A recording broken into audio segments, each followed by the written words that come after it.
이제 북한에서는 그 북한 여성들이 따라 배워야 할 범벅이상이다, 김정숙이. 신사임당 같은 거. 그렇죠.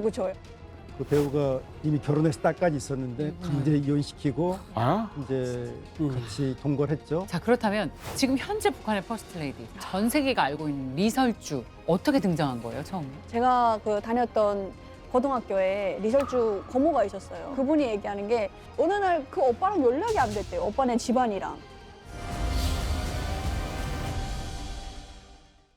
북한의 실상을 제대로 마주봅니다. 페이스북.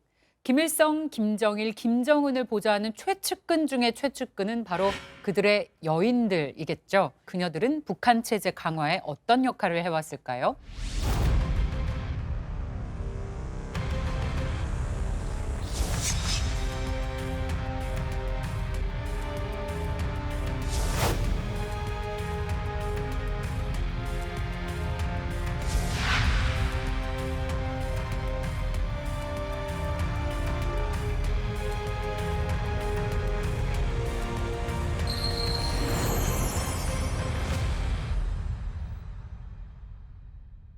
오늘 함께해 주실 전문가로 정성장 세종연구소 부소장님과 함께합니다. 어서 오세요. 예, 안녕하세요. 세종연구소에서 현재 북한 정치, 군사, 그리고 남북관계와 통일, 핵 문제 등을 연구를 하고 있습니다. 자, 그리고 북한 이탈 주민 김형수 선생님, 남희니 씨와 함께합니다. 어서 오세요. 안녕하세요. 북한 체제 선전에 기여를 한 인물이자 북한 역사상 가장 유명한 여성을 꼽자라고 하면 많은 분들이 김일성의 아내 김정숙을 꼽을 텐데요. 자, 어떤 인물인지 듣겠습니다. 박사님, 김정숙은 어떤 사람이에요? 태어나기는 함경북도 회령에서 태어났고 빈농 가정에서 태어난 것으로 알려지고 있습니다. 근데 일제 강점기 때 함경북도 사람들이 만주 쪽으로 많이 가잖아요. 김정숙도 마찬가지로 만주 쪽으로 갔는데 그때 일본 부대에 의해서 부모를 잃었습니다. 그러다 보니까 항일 유격대에 가담을 해서 거기서 이제 김일성도 만나고, 김일성과 김정숙은 동북 항일연군, 김일성이 부대를 지휘하고 있었는데 그 부대에 김정숙이 들어가면서 서로 거기서 만난 것으로 알려지고 있습니다. 그때 뭐 동북 항일연군에서 활동하던 빨치산들 보면은 10대가 굉장히 많았습니다.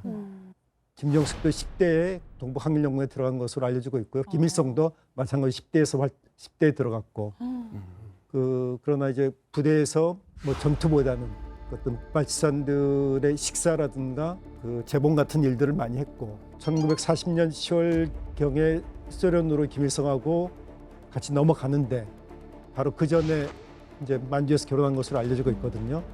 아마도 이제 김정일을 임신했기 때문에 임신하고서 뭐 결혼을 식을 올렸을 수도 있고요. 그러니까 우리가 알기로는 김정일이 1942년 생으로 알려져 있지만은 많은 전문가들은 42년생이 아니라 41년생이라고 주장을 합니다. 그렇다면은 소련 땅으로 넘어가기 전에 아이를 가졌을 수 있죠. 그래서 나중에는 이제 김정일이 북한 수계자로 된 다음에 김정숙을 백두산 3대 장군으로 내세우는데 이건 사실과 다르게 굉장히 묘한 측면이 있죠. 3대 장군으로. 예. 김정일 어머니라 아주 뭐 유명한 사람인 줄 알았는데 정말 유명한가 봐요. 그 북한 주민들 혹시 김정숙이라는 인물이 어떤 이미지예요? 북한에서 김정숙 하면은 정말 그 조선 여성의 전형, 북한 여성들이 따라 배워야 할 범벅이상이다, 김정숙이. 그래서 조선 여성의 전형이고 이제 정말 현명한 여성상, 어머니상, 며느리상으로 이렇게 다 통하는. 신사임당 같은 거. 네, 그렇죠. 약간 그런 식으로 통하는 인물이에요. 그리고 이제 저희는 그 학교 때 김정숙에 대해서 항일의 여성 영웅 김정숙 어머님, 아니면 항일의 여성 영웅 김정숙 여사 이렇게 항상 배웠었거든요. 그래서 김정숙이라는 이름으로만 부를 수도 없어요. 김일성이나 김정일처럼 앞에 뒤에 수식어가 항상 따라붙어야 되고. 수식어. 네, 학교 때 이제 김일성 혁명 역사, 김정일 혁명 역사, 김정숙 혁명 역사까지 공부를 해서 대학 시험도 보고. 혁명 역사. 네, 혁명 역사까지 무조건 배워야 되는. 저희는 그 김일성 종합대학은 또 저희 때는 대학 다닐 때 본관 청사에 보면 김일성 혁명사석관, 김정일 혁명사석관, 김정숙 혁명사석관도 있었어요. 그러니까 본관 청사에는 그 한 개 층은 사석관 층이었는데, 그래서 그때는 뭐 그래서 때때로 계속 가서 그 김정숙에 대한 걸 우리가 계속 이제 혁명상을 교육받은 거죠. 그 당시 다른 대학에는 그런 김정숙 사석관은 없었는데 종합대학은 유독 또 이제 김정숙에 대한 걸 많이 배웠었어요. 그랬군요. 진짜 그 3대 정도였어요. 장군이군요. 네. 그런데 북한이 얼마나 봉건적인 사고를 갖고 있냐면은 김정숙의 뭐 혁명 활동 그런 걸 소개하면서 어떤 걸 보여주냐면은 김일성이 입을 속옷 있잖아요. 네.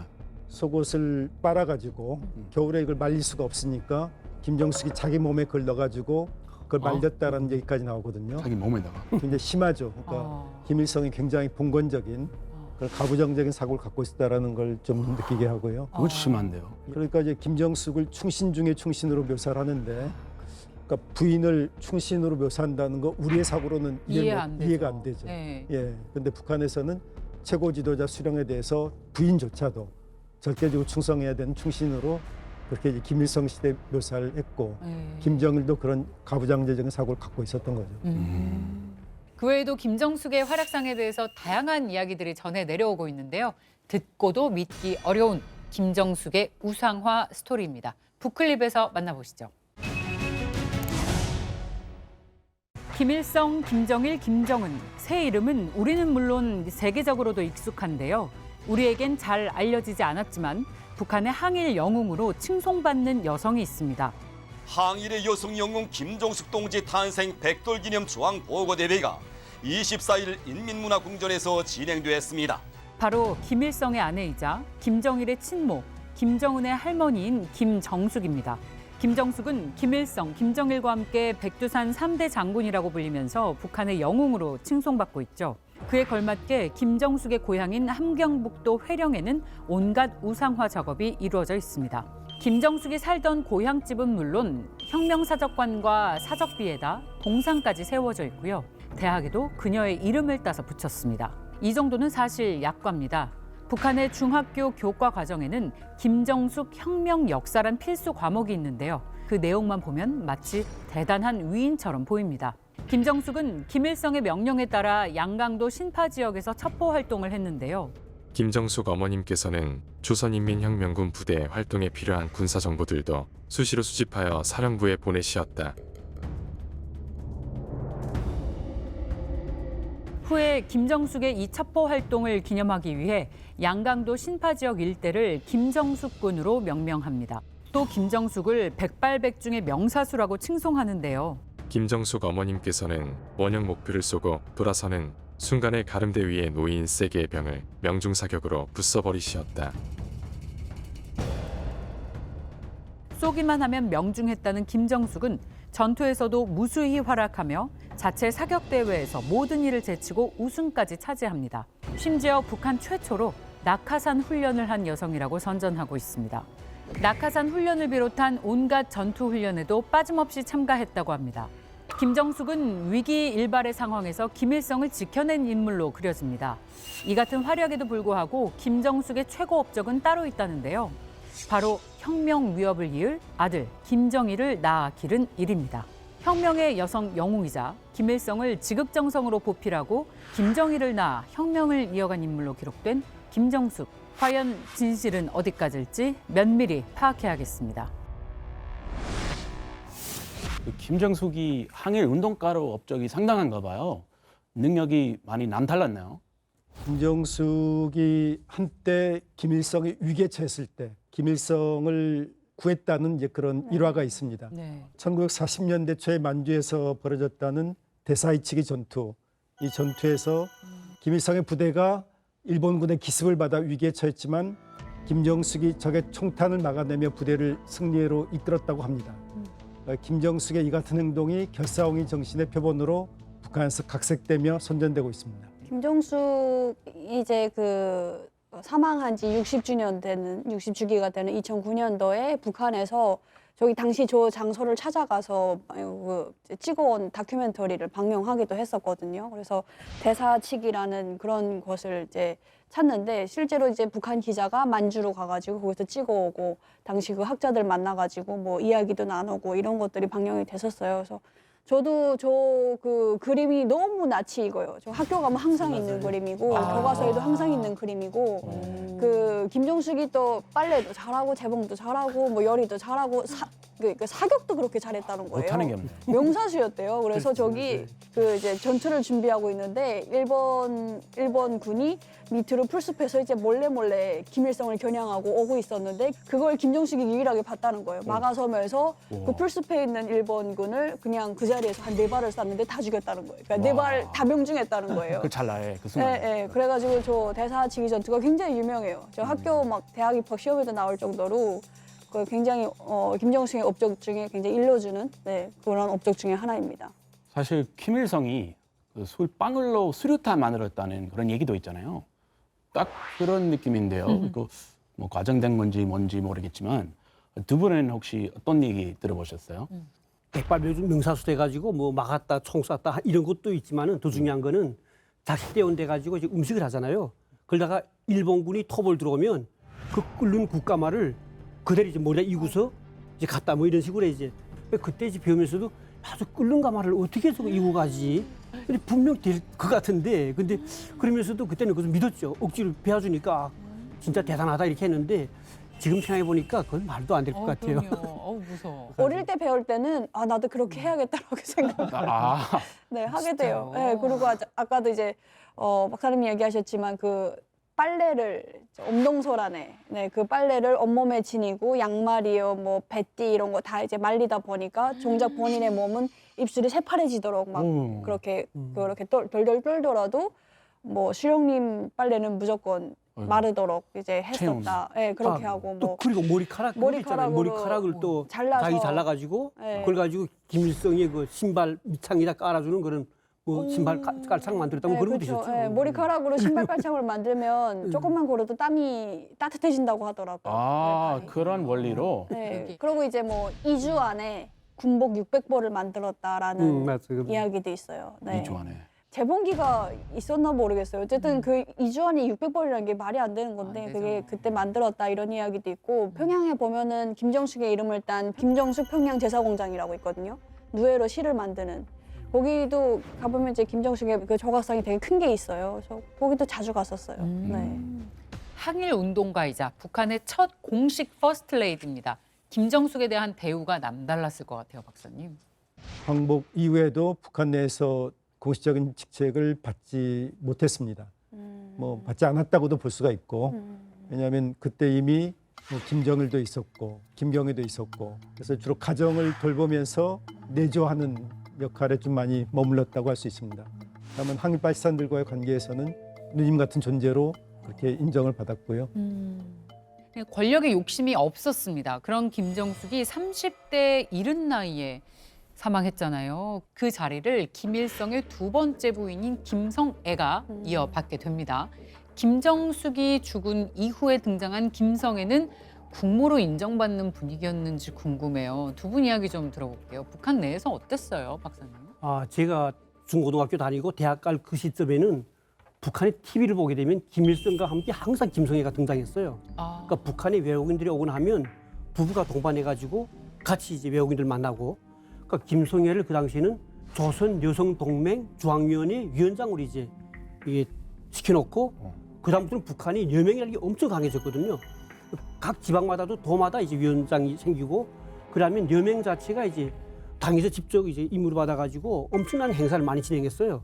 그러니까 그 당시에는 김성애 파워가 그러니까 저희는 김정숙은 그저 이런 학습, 혁명 역사 교육을 받아서 배웠다면 김성애는 직접 우리가 살아있는 흉물을 봤잖아요. 그때는 진짜 파워가 굉장했거든요.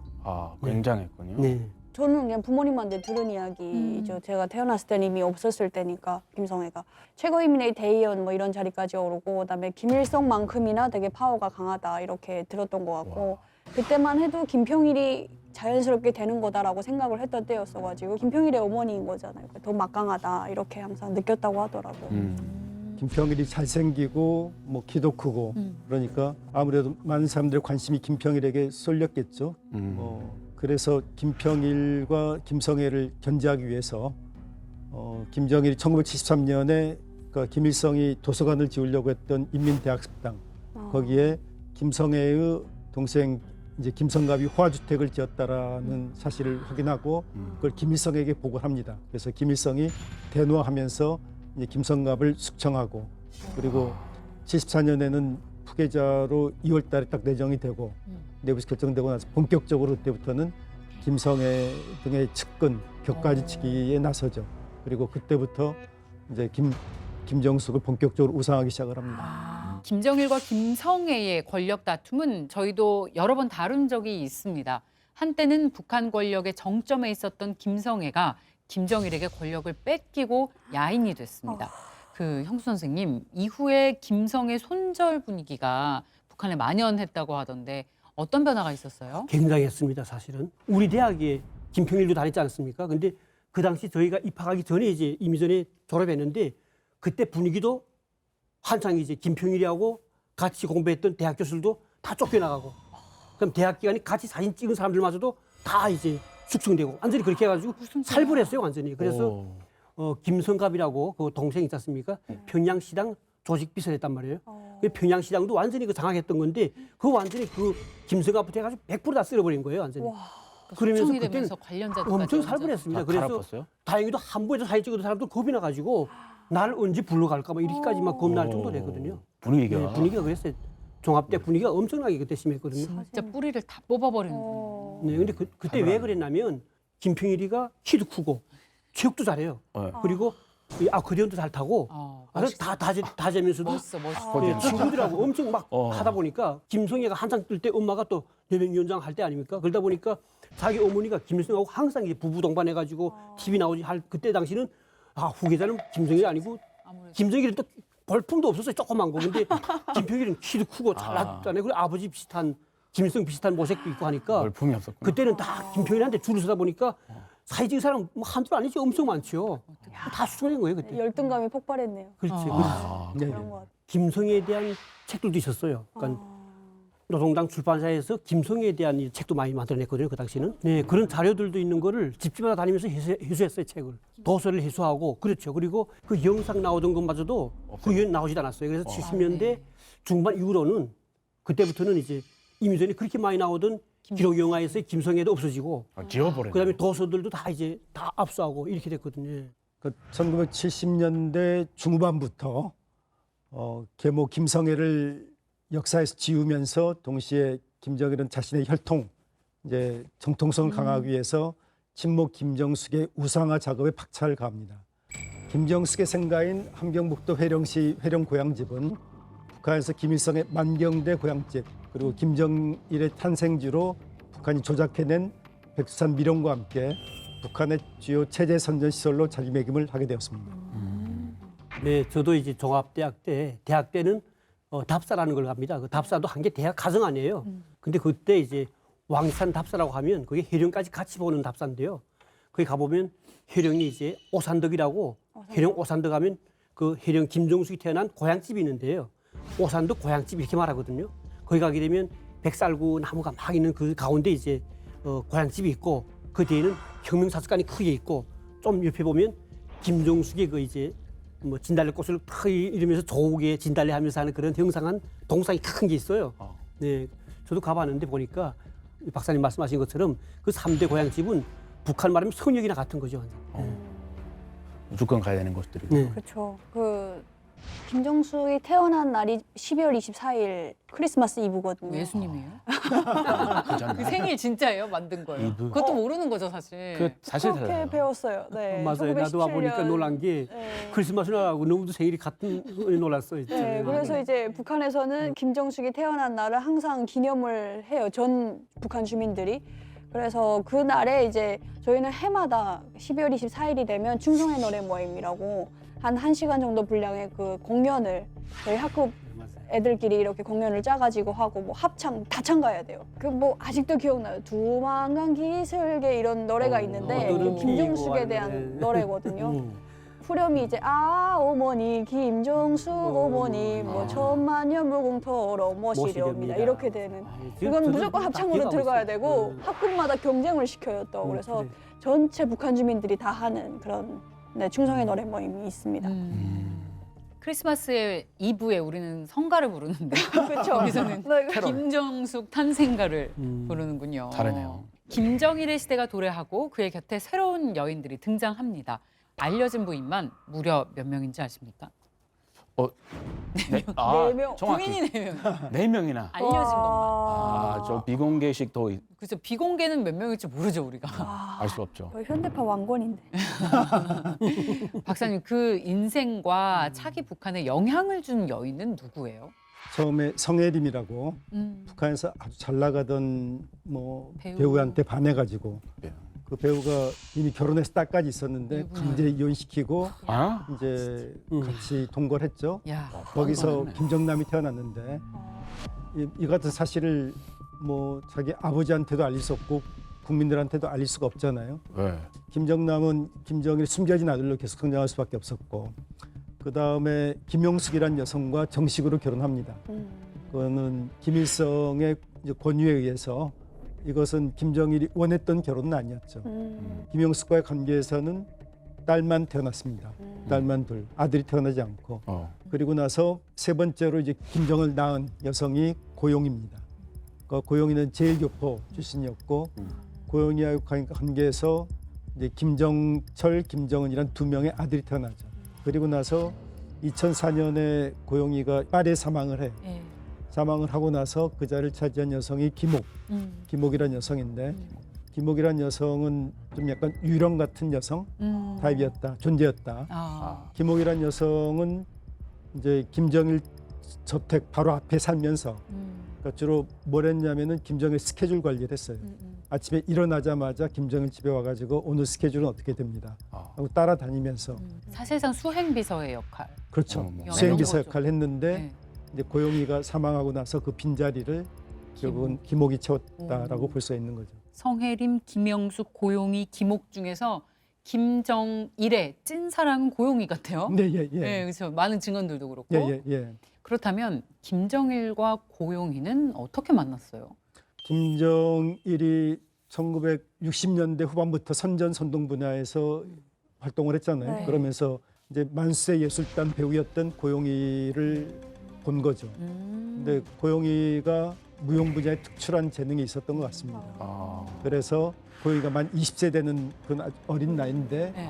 이제 북한에서 공훈 배우라는 칭호를 받거든요. 김일성에게. 뭐 김일성에게. 예, 예. 공문 배우. 상상을 초월하는 거죠. 네. 아. 예. 20살에 공부를. 그러니까 그만큼 김정일이 네. 고용이에게 그때부터 이미 마음이 있었다. 아, 성일인과 같이 살 수 없는 것은 결혼한 여자를 이혼시켜서 자신이 사귀었기 때문에 와. 숨겨진 아들이기 때문에 함께 할 수 없다라는 거였던 거죠.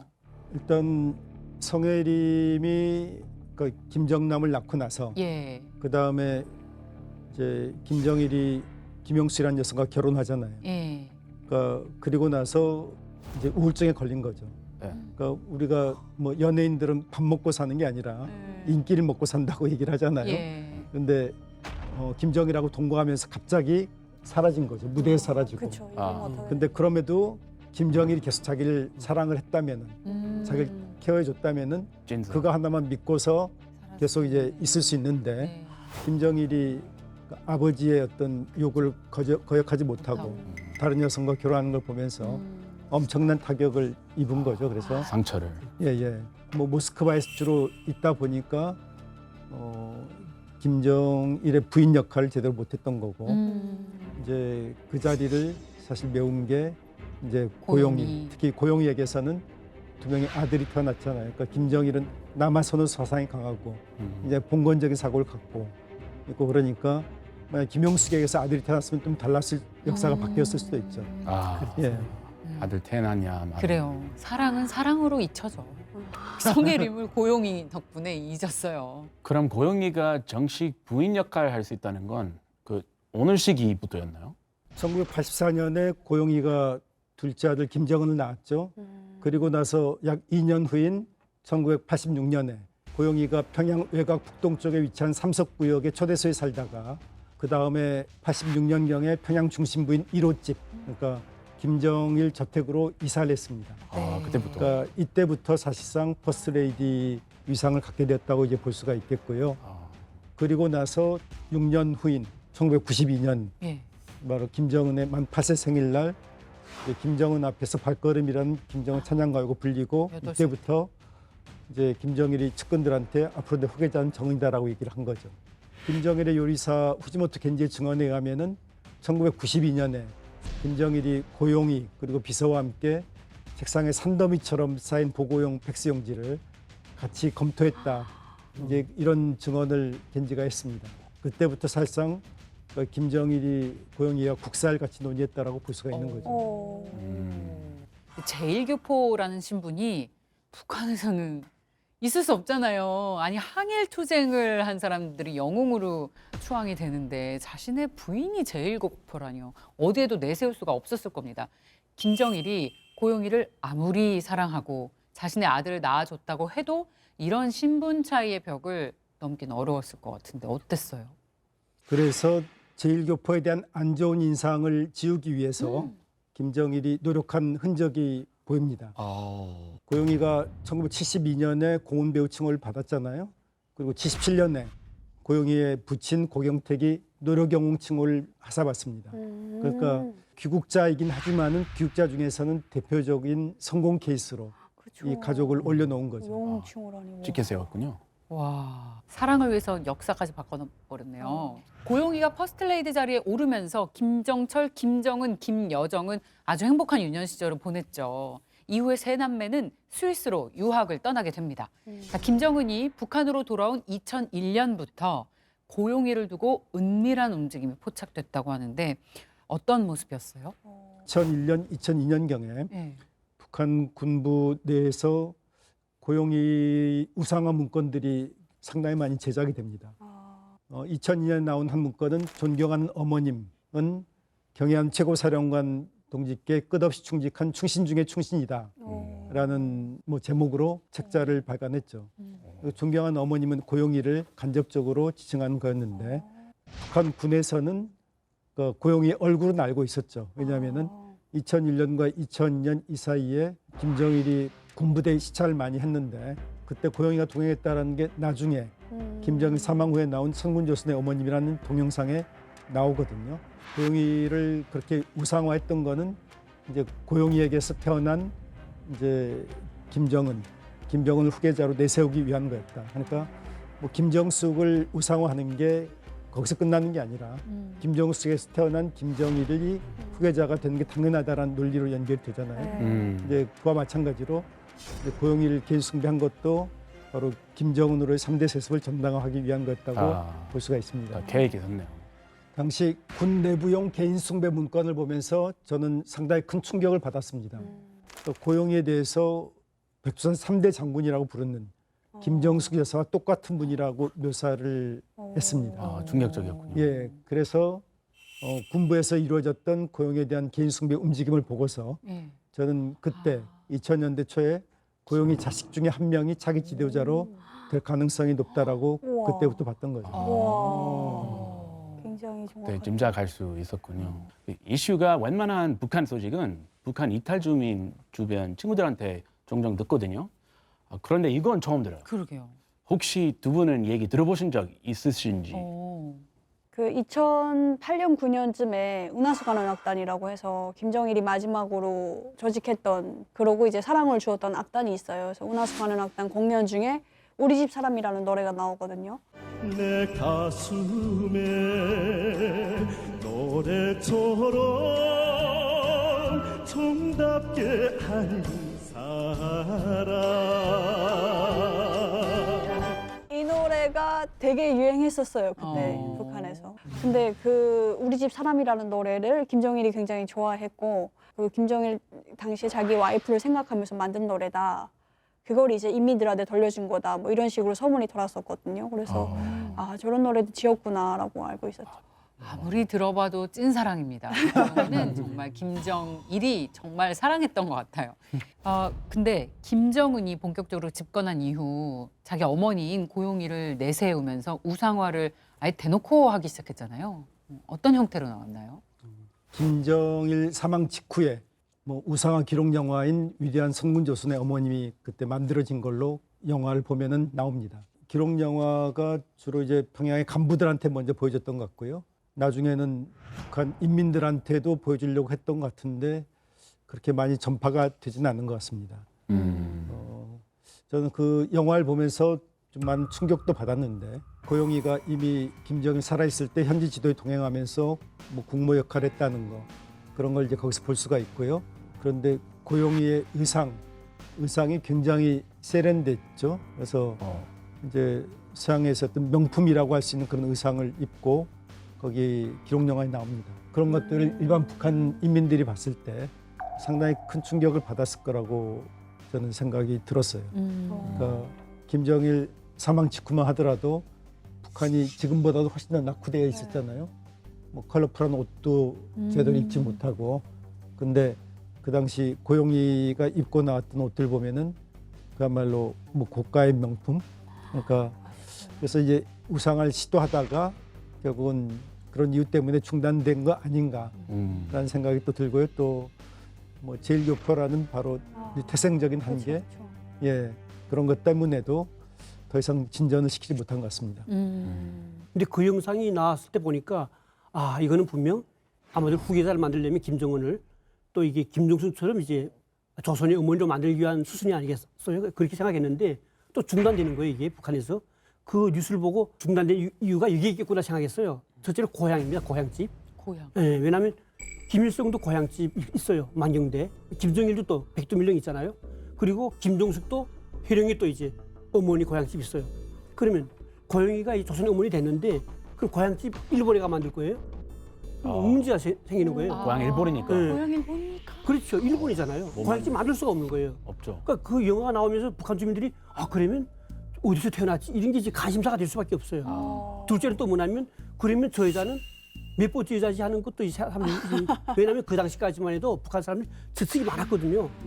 그런데 저 여자 나왔으면 진짜 본처 맞냐 아니면 저 같은 경우는 딸이 둘이라 하는 걸 알았거든요. 왜냐하면 김용숙이 딸 있는 건 제가 북한 있을 때도 알았어요. 왜냐하면 고위 측 말고도 호위사령부에서는 주석궁전에서 김일성과 뛰놀던 소녀 딸 둘에 대한 건 다 알아요. 근데 갑자기 딸 둘이 아니라 아들이 생기니까 저건 그러면 본처 아니겠네 이렇게 된단 말이에요.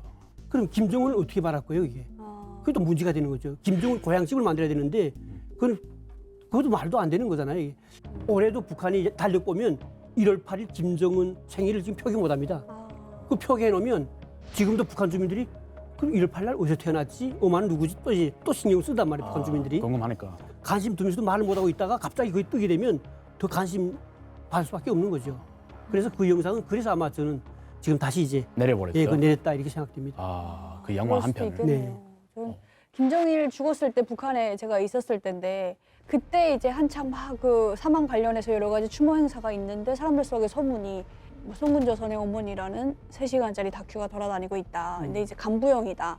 라고 해가지고 저는 못 봤었거든요. 못 봤는데 주변에 본 친구들 뭐 그다음에 주로 소문들 막 돌아다니는 거 보면은 고영이라는 이름도 안 나오고 그냥 뭐 어디서 태어났는지 이런 일신의 정보도 전혀 없고 제가 들었던 거는 말을 되게 잘 탄다. 그래서 이제 김정일이랑 같이 말 타는 장면도 나온대요. 그래서 나오지 맞아요. 뭐 그런 것도 있었고 그다음에 항상 수수에서 검소에서 옷차림을 항상 야전복 김정일이 그 현지지도 다닐 때 군부대 다닐 때 입었던 그런 옷을 항상 입고 김정일을 따라다녔다 하더라.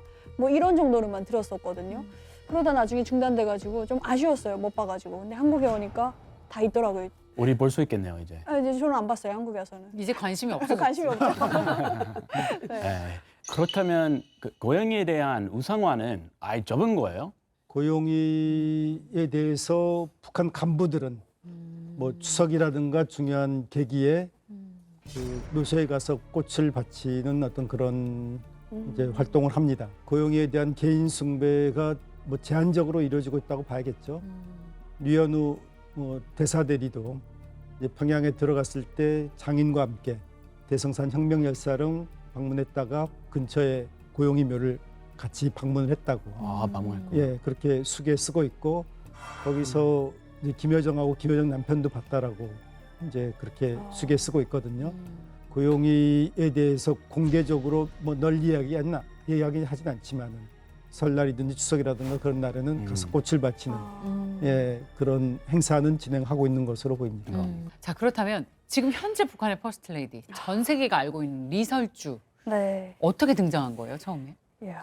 2012년 7월 7일 모란봉악단 시범 공연 관람 당시에 김정은 옆에 미모의 여성이 앉아 있었습니다. 아, 맞아요. 미모 여성이. 예, 근데 북한 매체는 이 여성이 누군지 일절 밝히지 않았어요. 네. 저는 그때 그 여성에 대한 의전이라든가 그런 걸 보면서 김정은의 부인일 가능성이 높다라고 이제 그때 이제 판단을 했지만은 네. 그 당시 대부분의 전문가들하고 정부 당국은 과거 김정일이 자기 부인을 공개한 적이 없다. 그쵸. 그렇기 때문에 그 부인이 아니라 이제 김정은의 여동생 뭐 김여정일 거라고 추측을 했죠. 아, 근데 그리고 나서 다음 날 금산 태양궁전에 두 사람이 참배하는 모습을 보여줬습니다. 그런데 7월 25일 그러니까 김정은이 능라 인민유원지 네. 이제 방문했다라고 보도를 하면서 네.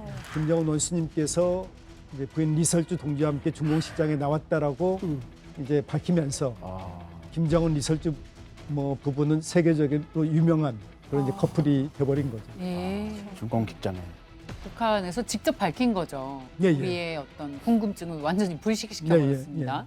그때가 저도 이제 깜짝 놀랐었어요. 북한에 있을 때인데 리설주가 처음에 딱 나왔는데 숏컷을 하고 탁 나온 거예요. 근데 굉장히 말랐었어요 그때. 아, 그런 여자를 처음 봤어요. 북한은 원래 좀 약간 이렇게 통통? 통통한 여성상을 더 선호하는데 거의 뭐 제가 그때 봤을 때는 한국 드라마에 나오는 여성 같은 느낌인 거예요. 근데 그런 여자가 이제 앉았다가 이제 계속 같이 다니니까 처음에 막 사람들이 비서다 막 그런 식으로 다 얘기를 했거든요. 왜냐면 김정일 때 한 번도 아내가 공개된 적이 없기 때문에 김정은도 그럴 거라고 그리고 또 그렇게 빨리 공개할 거라고는 누구도 상상을 못 했던 건데 나중에 이제 부인 리설주 이렇게 다 공개가 되면서 난리가 난 거죠. 제가 그 다녔던 고등학교에 리설주 고모가 있었어요. 네, 그러니까 친고모 있었는데 그분이 얘기하는 게 그 전까지는 아버지랑은 자기 오빠인 거잖아요. 그 아버지랑은 연락이 되게 잘 됐었대요. 근데 어느 날 그 오빠랑 연락이 안 됐대요. 오빠네 집안이랑. 어. 이 뭔 일이 난 건가 해서 계속 그러고 있던 찰나에 그렇게 딱 공개가 돼버린 거예요. 그러니까 리설주가 어떻게 부인으로 캐스팅되면서 온 집안이 다 그냥 들어간 것 같아요, 안으로. 그래가지고 막 이제 국모에 거모요 하면서 막 그랬던 적도 있고 제가 그 북한에 있을 때는 리설주네 아버지는 순안공항에서 일한 사람이다. 그러고 이제 리설주도 평양시 순안구역 사람이다. 이렇게 이제 알고 있었고 그래서 그때 동네에서는 우리 동네에서 국모가 났다고 뭐 엄청났대요. 그래서 뭐 그다음부터 리설주에 대한 온갖 썰이 뭐 금성학원 다녔는데 그래서 금성학원 같이 다녔다는 친구도 있었고 금성학원 때 그 선생님을 했던 분이 아, 나 리설주한테 담배 한 막대기 받았는데 이러다 잡혀가는 거 아니냐고 막 그런 와. 얘기도 있었고 말이 정말 많았구나. 난리도 아니었어요. 네. 리설주의 등장 이후 그녀의 정체가 속속들이 공개됩니다. 알고 보니 2005년 서울 아시안게임에 북한 응원단으로 참석했었죠. 그때 왔던 북한 응원단 미모가 엄청나다고 저희도 보도를 엄청 했었습니다. 민희 씨 당시에 리설주 신드롬이 불었어요, 북한에서. 네, 뭐 엄청났죠. 그래서 그때 똑같이 다 막 리설주처럼 날씬하게 이제 그러고 원래 리설주가 등장하기 전까지는 옷차림 색깔이 옷들의 색깔이 다 그냥 무채색에 가까운 거의 뭐 검은색 뭐 이런 아니면 국방색이라고 하는데 카키색 뭐 이런 옷들만 있었는데 리설주가 나오고 나서 굉장히 좀 원피스도 뭐 여러 가지로 입고 막 이러니까 화려하게. 되게 화려해졌어요. 그래서 리설주가 옷 하루 입고 나오면 그 다음에 한 일주일 지나면은 장마당에 똑같은 옷이 쫙 이렇게 깔릴 정도로 사람들이 다 똑같이 따라 만들어서 팔고 그걸 또 사 입기도 하고 리설주처럼 입으면 그래도 단속이 덜 된다 뭐 이런 것도 있고 하니까 다 똑같이 따라 입기도 했고 단간부들 사이에서는 리설주가 당시에 영띠로 알려져 있었거든요. 영띠에 태어난 걸로. 그래서 영띠 며느리를 얻으면 좋은 기운이 있다고 해가지고 네, 영띠 며느리 선보자고도 연락이 되게 많이 오고 그런 분도 있었어요. 그 리설주 따라하기 붐이 북한에서 네. 일어났군요. 뭐든 다 좋아 보이는 거죠. 리설주를 향한 칭호도 주목을 받았습니다. 박사님 어떻게 바뀌었나요? 처음에는 리설주 동지라고 표현을 했었죠. 그러다가 어느 시점부터는 이제 여사로 부르기 시작하고 그리고 한때는 중국에서 대표단이 왔을 때 뭐 존경하는 뭐 리설주 여사라는 표현도 한 번 정도 쓴 적이 있습니다. 그러나 지금은 대체로 여사라는 표현을 좀 쓰고 있고요.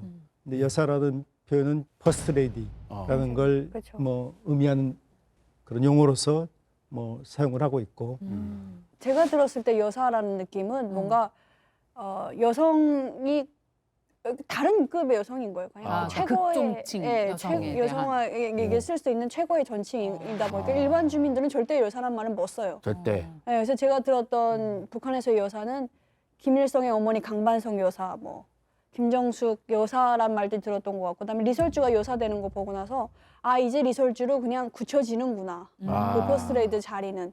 그러니까 뭔가 이제 완전히 우상화를 해야 될 때 제일 쓰는 용어라고 생각을 했었거든요. 호칭 들어보고 아는군요. 네, 그래서 이제 리설주 여사라는 말 딱 나왔을 때 아 이제 완전히 자리 잡았구나 이런 생각을 했었던 것 같아요. 잘 들었습니다, 남인희 여사님.